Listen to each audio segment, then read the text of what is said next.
பயன்படுத்தவே மாட்டோம். தொலைக்காட்சியில் நேரத்தை விரயம் செய்ய மாட்டோம்.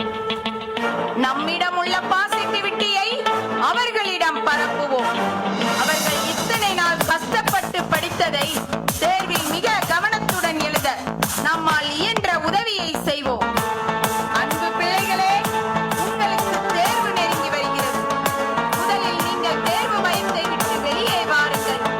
ஒரு வருடம் கஷ்டப்பட்டு படித்ததை 3 மணி நேரம் எக்ஸாம் பேப்பரில் மிக கவனத்துடனும் மகிழ்ச்சியுடனும் பாசிட்டிவிட்டியுடனும் எழுதுங்கள். இந்த நேரத்தை விரயம் செய்யும் செல்போனை மறந்தும் கூட தொட்டு விடாதீர்கள். அது உங்கள் நேரத்தை மட்டுமல்லாமல் உங்களையும் உங்கள் உழைப்பையும் அழித்துவிடும். தட்டு இருக்கிறது என்று எப்போதும் சாப்பிட்டுக் கொண்டா இருக்கிறோம்? டம்ளர் இருக்கிறது என்று எப்போதும் தண்ணீர் குடித்துக் கொண்டா இருக்கிறோம்? எப்போது தாகம் அடிக்கின்றதோ, எப்போது தேவைப்படுகிறதோ அப்போதுதான் சாப்பிடுகிறோம், தண்ணீர் குடிக்கின்றோம்.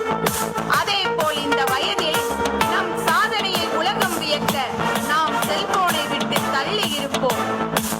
டாக்டர் ஏபிஜே அப்துல் கலாம் ஐயா அவர்கள்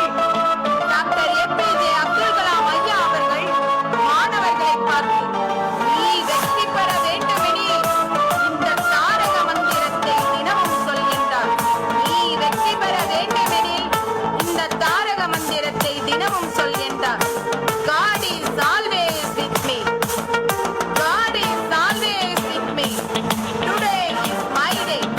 Today is my day. I am the best. I am the best. I am a winner. I am a winner. I can do it. I can do it. இதை அதிகாலையில் திரும்ப திரும்ப சொல்லி நம் பாசிட்டிவிட்டியை பலப்படுத்துவோம். மேலும் 20 நிமிடம் உங்களுக்காகவும் உங்கள் உடலுக்காகவும் யோகாசனம் செய்வோம்.